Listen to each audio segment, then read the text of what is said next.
Joining us now here on Indiana in the Morning on WCCS AM 1160 and 101.1 FM is the new president-elect, I guess we can say, of the Jimmy Stewart Museum, Janie McKirgan. And Janie, it's great to have you on the show. Thank you so much, Josh. Well, let's talk about your background. You probably have we saw that you do have a very strong background with the museum, with the fact that you were on the first board of directors. That is true. I was on the board of directors from 1996 to 2003 and did a little marketing before then for them pro bono. I had just moved to town. I was pregnant with my first child, and I wanted to do some volunteer work. And then I wound up on the board and planned the Harvey Award dinners for, June Allison and Shirley Jones and Ernest Borgnine. Now, I will say this. When I was, at that time, I was still in high school. Okay. But I attended many of those autograph sessions. You're aging me, Josh. I don't mean to by accident. But I remember those early days of the museum and how fun it was just to kind of have this little beacon in town right above the library. Absolutely. It's a true gem. Now, it's been around for a while, and we're ready to refresh it and make it new and exciting again, but it is a great claim to fame we have in Indiana, and I hope everybody embraces that fact. So what are some of your goals as the new president of the museum? Well, I have a lot of goals. I haven't gotten in there yet because I don't start until August 5th, but I know that there is a lot of items that are archived that have never been displayed, so we're excited to get some new displays going. We want to freshen up the museum, make it more interactive in a way. And so we have some exciting ideas for that, but I don't want to give anything up on that. We want to refresh the store with new items. We want to get more involved in the community and the It's a Wonderful Life Festival. And of course, we want to keep the Harvey Award dinner going by getting somebody new and exciting for that as well. There have been a couple of Harvey Award dinners that I got the chance to MC the last two. Great. With Carol Burnett and Jim Caviezel, and that was a ball. But how tough is it to get somebody to come in and talk about Jimmy Stewart?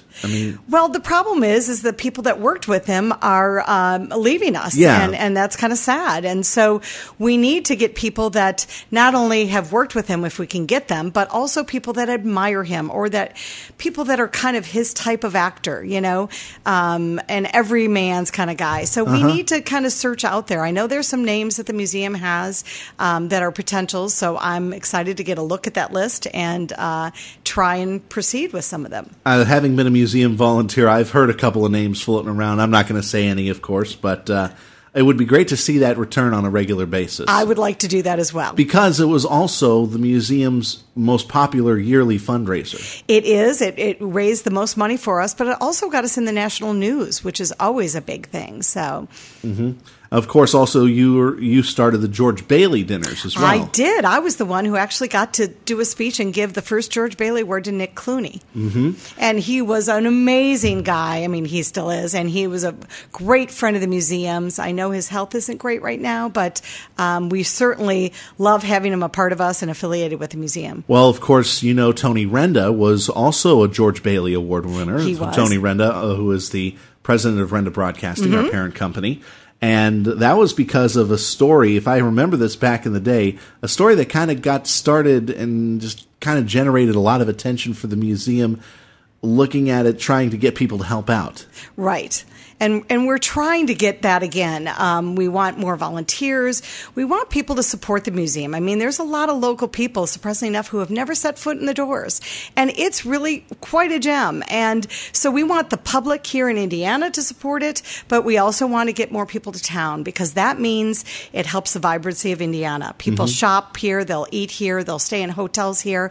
So even if you're not a Jimmy Stewart fan, which surprisingly there are so few, you should love the museum because of what it does for our small town. Right. And let's talk about it from this point of view then.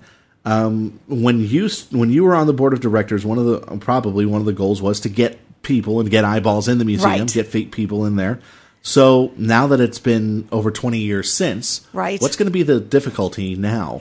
Well, that is our toughest chore, I think. That's the toughest thing going into this job, is that a lot of Jimmy Stewart fans are also leaving us. And so we need to get a new generation of fans for Jimmy Stewart. Of course, it helps that we have the iconic film, It's a Wonderful Life, of course, that is shown every Christmas. Still shown every Christmas. And a lot of people have seen that. But we also need to make it more interesting. We need to make it more interactive.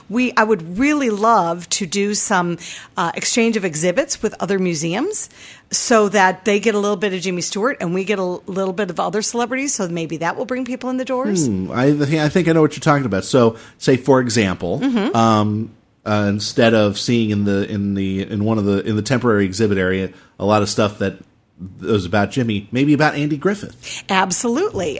There's Donna Reed, or I know Lucille Ball is also interested in their museum. Ava Gardner Museum, I think, has a museum as well. So I need to do some research on that and see who's interested and be able to do that. And then it's a new, exciting exhibit to bring people in the doors. That would be great. That's actually a pretty good idea right there.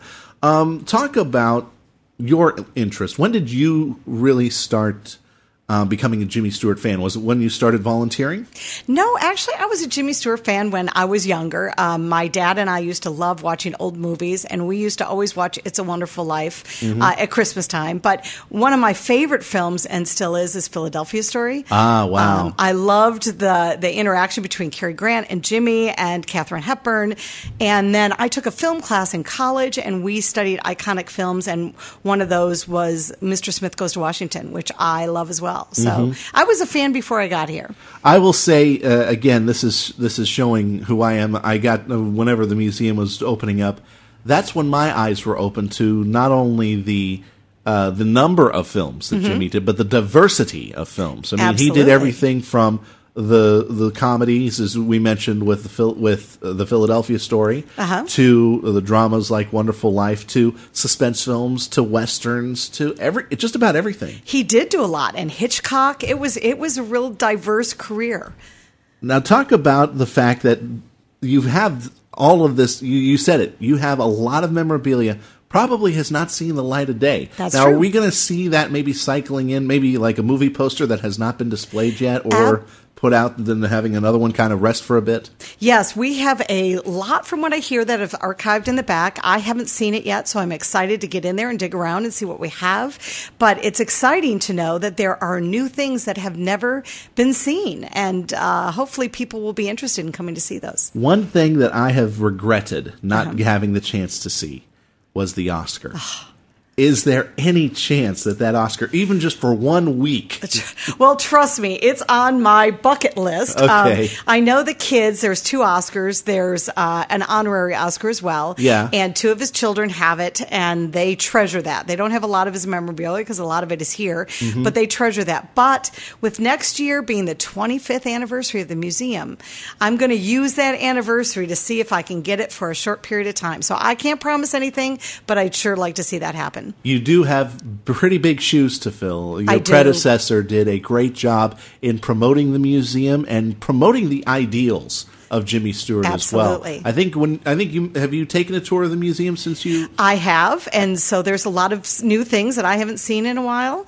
I think there's a lot of things to promote as far as his military career as well. In fact, since the news has come out on social media, I had a friend of a family that lives in Arizona who was in the Air Force private message me and say, I love Jimmy Stewart, and I know his whole military career, and I'm going to make a trip out to see it now that I know you're in charge. Excellent. So you're raking in visitors already. That's great. I am. I'm trying. So you start August 5th. Yes. And you're just going to, it sounds like you're just going to hit the ground running. I am. I have a whole list of ideas that I did give during my interview, and it's a wish list. A lot of it costs money, so obviously I can't do it all at one time. So anybody who'd like to make a donation to refresh the museum, please give me a call at the museum or send us a check, because we've got some exciting things planned, but obviously that all costs money. So I'm putting my plug in for donations. I like that idea. Let's refresh the museum for the silver anniversary. I would love to do a new grand opening for the silver anniversary and have new exhibits and have it refreshed and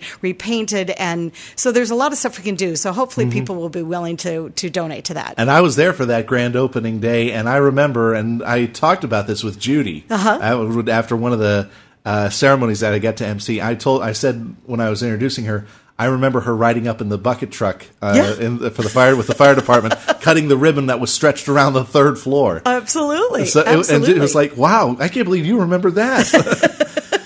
But I tell you what, you've got a lot of great ideas. I think this is going to be a lot of fun. Please come back and keep us in touch with what's going on over at the museum. Will you, please? I would love to come back when I've got some more things to say, once I get feel for the museum. So thank you. Janie McKirgan, the President-elect of the Jimmy Stewart Museum, thanks again for joining us on Indiana in the Morning. All the best to you. Thank you, Josh.